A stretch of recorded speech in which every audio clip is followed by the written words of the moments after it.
Dr. Cord.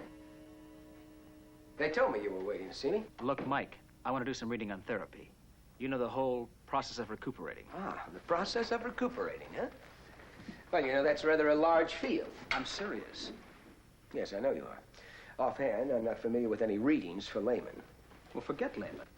Stephen, look, the journals are full of all kinds of articles on treatment, but believe me, they're very, very technical. I don't think so. Look, I understand how you feel about Rod. I respect you for those feelings. But I don't think by reading up on therapy, you're really going to help him. Now, he's beginning to get some sensation of feeling back now. Where? Arms, legs? In his arms and in his upper torso. Oh, thank God. Well, that's wonderful, isn't it, Mike? Yes, it is. Mike, I have waited for this. I really waited for this. Now more than ever, I want to know as much as possible about his recovery. The potential for his full recovery. I want to be able to discuss it with him. But will he discuss it with you? Well, not at first. Well, then. I'm going to help Rod as much as I can. Now, the most constructive thing I can do is to learn everything about what he's going through. Stephen, I don't see how you can help him at all if every time you go into his room, he orders you out. Well, he'll tire of that. You're really determined, aren't you? Well, to put it mildly, yes. Look, Mike, take a few minutes. Give me a bibliography. Just jot down some titles. I'll have them pulled at the library. I don't think so. Well, it's a simple request. Not for me, it isn't. I don't follow you. Stephen, I don't want you hanging around Rodney. Here we go again. Right. Yeah, I'll upset him, and you don't want him upset. More than that, I think you'll hurt his chances of recovery. You see, Rod's problem right now is the probability of some severe mental depression. Even now? Especially now. But you see, I don't think you can help in that area in any way at all, do you? Don't you understand? I have got to do something. I do understand. You don't want me hanging around. Right. I've come to these decisions based on the knowledge I have of the patient. Now, you're just going to have to accept that. Well, look, what about money? Now, the cost must be fantastic. Private rooms, nurses, maybe I can help there. Rod wouldn't have to know. Steve, look, that's not my decision. You know that. I mean, when it comes to the name Harrington, I don't think he'll be in the need for a lot of money. His father came by to see him. I know. Well, I'm sure he's going to take care of all the arrangements. Mike, give me the titles. All right. All right. The role of fusion or wiring in the treatment of acute traumatic instability of the spine. I've put doctors on the witness stand before. The treatment of chronic complications of cervical spine injuries. I've also cross-examined them. You know, I have a reasonable working knowledge of the terminology. All right. These are the titles, the journals, the approximate dates. And this is just the start, you understand? I'll know what I'm reading. Stephen, I want you to understand something. There may come a time when I'll simply have to put an off-limit sign on the door of the hospital for you.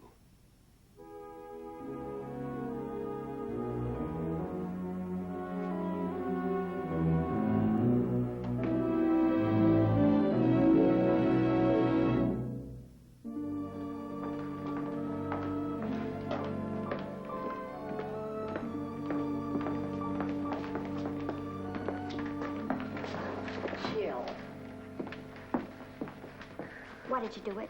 You had them take me off the bus like I was a common criminal. I'm responsible for you and your baby. You ran off with her when I was trying to arrange things for Kelly. I had to bring you back. So you can take her away. Well, I'm not going to let you. I want her to get the proper care. I want her to have a proper home. Sleeping on buses and eating any old time isn't any good for your baby. You know that. People are always trying to help Kelly and me. Well, we don't need it. I'm afraid you don't have any choice. Jill, I have to take Kelly. I won't let you. You've got to trust me that what I'm doing is right for your child. And if I won't? Well, I'll have to take her anyway. It's the law, Jill. And the law was made to protect, not to hurt. Now, the judge will have to make a decision, but until he does, I promise you, she'll be well taken care of.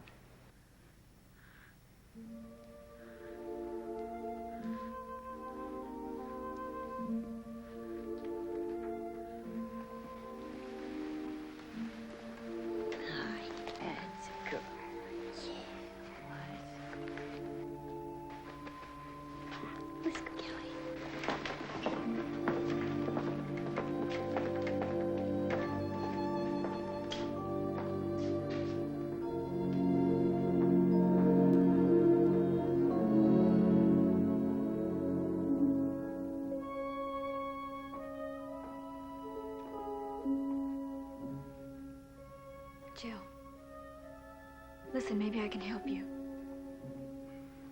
I don't know how or what I can do, but I'll try. Just hang on, okay?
How does it so?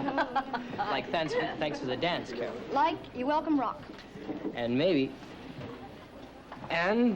maybe not. Like rock? That's his cover. His real name is Gary. Well, so how do you like it so far, Mrs. Russell? I like it. I like it. Although I don't understand why they have to amplify the sound that much. That's because he wants you to feel it. You're not supposed to hear it, you're supposed to live it. I like it. I love it, okay? Oh, good. He was able to make it. Say hi for me, I gotta get back to work.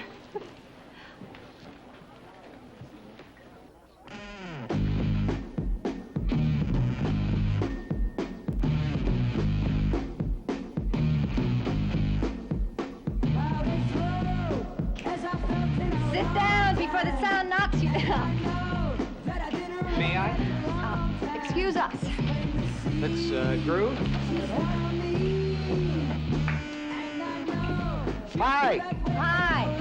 Nice, quiet little intimate place, what? What? A quiet... Forget it. Would you like to dance? No? No.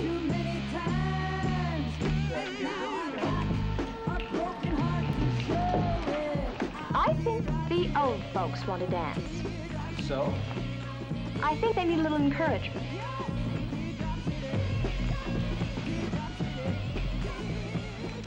Dennis and I think that you should... Saved by the band. Well, I think they're trying to tell us something. Carolyn, Mike hasn't had any dinner, so we thought we'd go someplace and get something to eat, all right? Would you like to come with us? Oh, no, thank you. Thank you. We're going to leave you now, get home at a decent hour, okay? Good night, young man. Good night. Good night.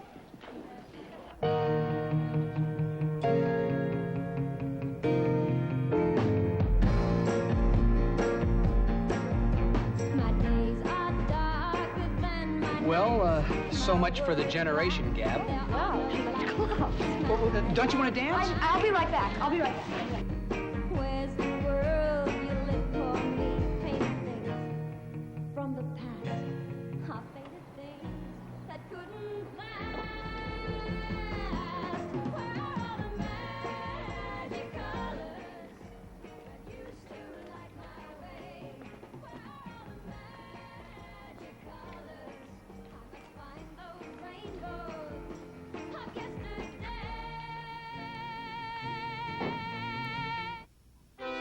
Preview from the continuing story of Peyton Place. I don't trust you. And I don't believe anything you say. The shoreline's a bore, your music's a bore, and you're the biggest bore of all, Mr. Cool Jeffrey Kramer. You've really given her a great start in life, haven't you? Dragging her all around the country, bringing her here, trying to give her to the Carsons. And you call yourself a mother.